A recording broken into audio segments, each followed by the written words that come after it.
আমি এখন দাঁড়িয়ে আছি ঢাকা আন্তর্জাতিক বাণিজ্য মেলায় বাংলাদেশ জেল স্টোরে এবং আমার হাতে যে পণ্যটি দেখছেন এটি প্রতি দিয়ে তৈরি টিস্যু বক্স এবং এখানে লেখা আছে মৃত্যুদণ্ডপ্রাপ্ত বন্দির হাতের দ্বারা তৈরি করা হয়েছে। এবং এটা শুধু এটাই নয়, আহ, এই প্যাভিলিয়নে যে সকল পণ্যগুলো রয়েছে সে সকল পণ্য জেলে যারা রয়েছেন অন্ধকার জীবনে তাদের হাতে কিন্তু বানানো। এবং এখানে কিন্তু লেখা আছে মৃত্যুদণ্ডপ্রাপ্ত বন্দি দ্বারা তৈরি করা হয়েছে এটা। ওদের স্বপ্ন পূরণে পাশে থাকতে পেরে আমরা গর্বিত।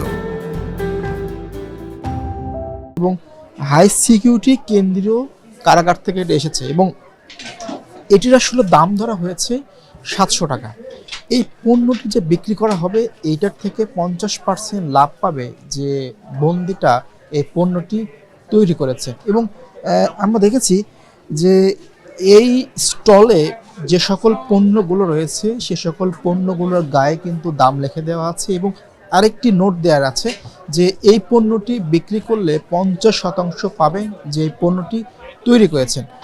এখানে অনেক যারা আছেন দায়িত্বে তাদের সাথে আমরা কথা বলেছি, তারা আমাদেরকে যেমনটি বলছেন অন্ধকার জীবনে যারা আছেন জেলে, অর্থাৎ জেলে যারা রয়েছেন তারা জেলে থেকে এই কাজগুলো করছেন এবং কেউ শাড়ি বানাচ্ছেন, কেউ বানাচ্ছেন এরকম টিস্যু বক্স, কেউ বানাচ্ছেন বিভিন্ন পণ্য। তাদের যে অন্ধকার জীবনটি আছে সেই অন্ধকার জীবন থেকে এই পণ্যগুলো তৈরি করে ধীরে ধীরে আলোর পথে আসছেন তারা।